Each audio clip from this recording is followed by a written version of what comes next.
Q에서 가지고 있던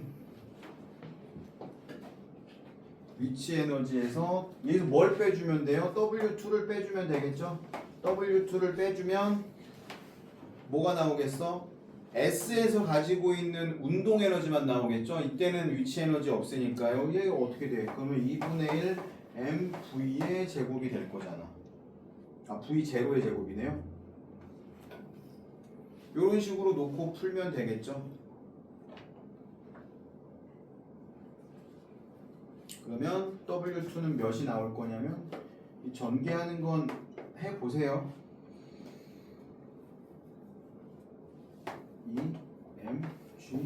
2mgh가 나올 거예요. 왜 이렇게 정리하는지는 이해했죠? 자, 그러면 4번 R에서의 속력은 S에서의 속력보다 몇 배인지 구하시오. 요거 푼 친구도 있던데 W2는 W1하고 비교했을 때 얼만큼 되는지 알 수 있을까요? W2는 얘네 두 개를 비교해 보라는 거지. 얘네 두 개. EMGH를 뺀 것만큼이네. W1이.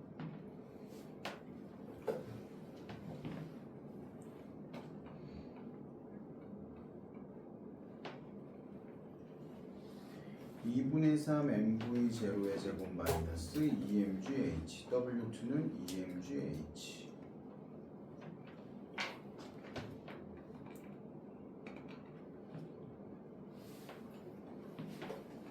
요거 두 개를 넣어서 한번 계산을 해보시면 높이도 구할 수 있을 거고 R에서의 속력도 구할 수 있을 거예요. 요거는 한번 해보세요. 자, 5번 봅시다. 물체 역학적 에너지는 Q에서와 R에서가 같다. 요거는 맞죠? Q에서와 R에서는 같아요. 물체 역학적 에너지는 P에서가 S에서보다 크다. 요것도 맞겠네요. 역학적 에너지가 마찰 구간을 지나면서 W1만큼 줄어드는 거니까. 3번 Q에서 R까지 운동하는 동안 중력에 의한 위치 에너지의 감소량은 R에서 S까지 운동하는 동안의 중력에 의한 위치 에너지 감소량과 같다. 이것도 맞을 것 같고요. 4번 봅시다. R에서 S까지 운동하는 동안 물체의 중력에 의한 위치 에너지 감소량은 물체의 운동 에너지 감소량보다 크다. 아니죠. 같아야 되겠죠. 역학적 에너지만 놓고 보면 보존돼야 되는 거니까. 그래서 OX네요. 이런 식으로 풀 수 있습니다. 자, 이제 어디를 보시냐면 102쪽에 열 효율을 한번 볼게요.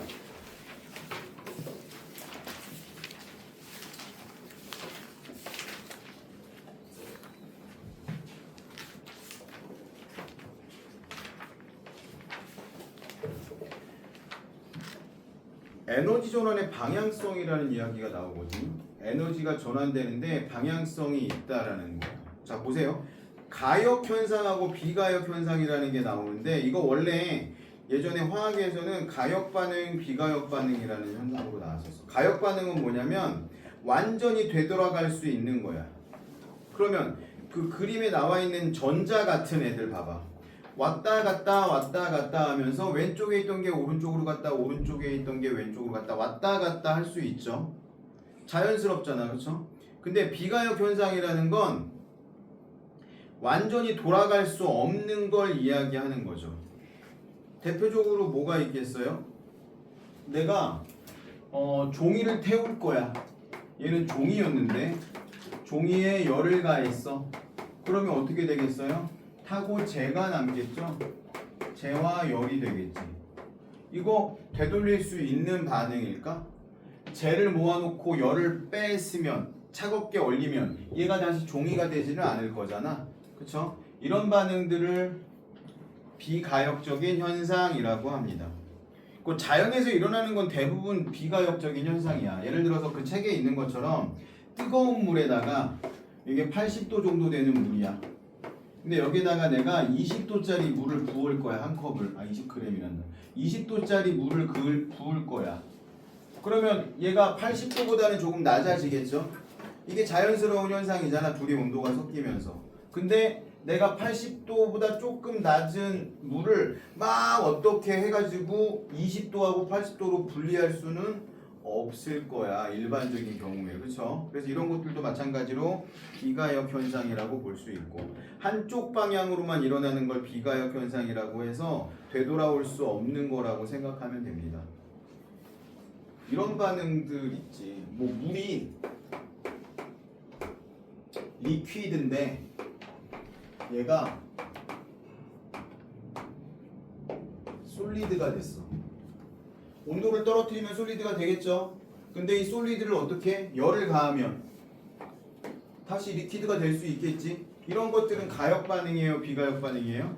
이건 가역 반응이야. 가능하잖아. 가능한데 뭐 지금 나와 있는 것처럼 기체가 확산됐어. 한쪽은 일기압이고 한쪽은 진공이야. 뚜껑 밸브를 열면 어떻게 되겠어요? 왼쪽에 있는 게 오른쪽으로 가가지고 둘이 똑같아질 때까지 이동을 할 거잖아. 0.5기압, 0.5비압이 된다고. 근데 이 상태가 되게 자연스러운 현상인데 이거 한쪽에 있는 0.5기압짜리를 반대쪽으로 밀 수는 없다라는 거지. 이것도 비가역적인 현상이지. 그래서 자연에서 일어나는 일들은 대부분 비가역 현상이다. 이렇게 보시면 될 것 같고요.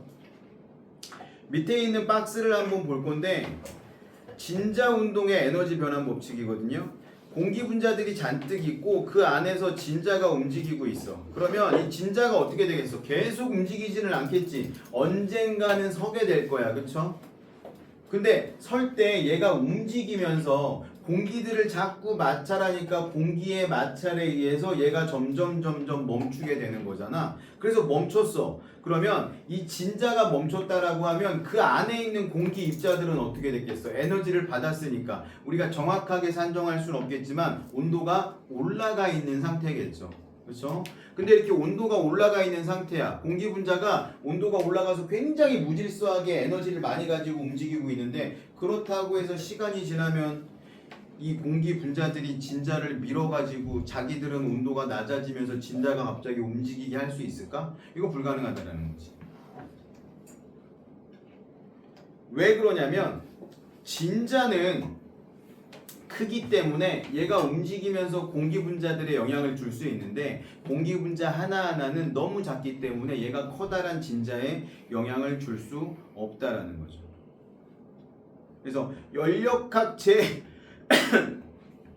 제2법칙이 여기서 나오는데 연력학 제2법칙은 자연현상에서 일어나는 모든 변화들은 비가역적인 방향으로 진행이 된다. 그래서 이런 거 생각하면 되겠죠. 여기 되게 뜨거운 뭐 어떤 물체가 있다라고 생각해봐. 얘 굉장히 뜨거운 물체야. 여기서 열이 빠져나가겠지. 열이 빠져나가는데 뭐 어느 방향만 특별히 많이 빠져나가거나 그러지는 않을 거잖아. 이렇게 열이 빠져나갔는데 얘가 갑자기 식었어. 한참이 지나면 식었겠지. 식은 물질이 될 거야. 주변은 좀 따뜻해졌겠지. 근데 갑자기 마찬가지로 주변이 서늘해지면서 얘가 뜨거워지는 일은 일어날 수가 없는 거잖아. 자연적으로. 우리가 생각할 때 이런 것들. 그래서 결코 스스로 일어나지 않는다.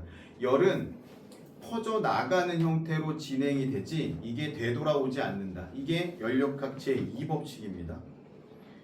자, 그러면 이렇게 빠져나가는 열을 이용해서 그냥 흘려보낼 게 아니라 우리가 효율적으로 활용하자라는 생각을 하게 됐어. 그래서 뜨거운 열, 그 고열원이라고 하고요. 고열원에서 가만히 두면 이 열은 자꾸 다른 데로 빠져나갈 거거든. 그래서 얘가 빠져나가는 쪽에 저열원이 있어. 어딘가로 이 열이 다 빠져나갈 거야. 근데 이 빠져나가는 이 통로에다가 내가 일을 할 수 있는 기관을 하나 만들어 놓는 거야. 이 기관을 통해서 일을 할 거야. 그러면 W만큼 교열원을 Q1이라고 하고요. 저열원이니까 Q2라고 합시다. 고열원에서 저열원으로 완전히 다 빠져나가야 되는데 그 중간에 기관을 만들어 가지고 W만큼의 일을 시켰거든. 그러면 고열원에서 W만큼 빠지고 저열원으로 갈 거잖아. 그러면 수학적으로 이렇게 쓸 수 있겠네. Q1-W는 Q2. 그러면 W라는 건 이렇게 정의할 수 있겠죠. W는 Q1 마이너스 Q2. 맞죠? 이 기관이라는 건 어떻게 하는 거야? 흘러나가는 열을 이용해서 일을 한 거니까 이 일만큼은 빠지고 여기로 전달이 돼야 되는 거잖아. 그렇죠? 이런 식으로 정의할 수 있다는 거. 이게 열 기관이에요. 열원으로부터 받은 열 에너지를 바꿔서 일로 할 수 있게 해주는 장치. 가장 대표적인 게 엔진이겠죠. 자동차 엔진. 그러면 W는 Q1-Q2라고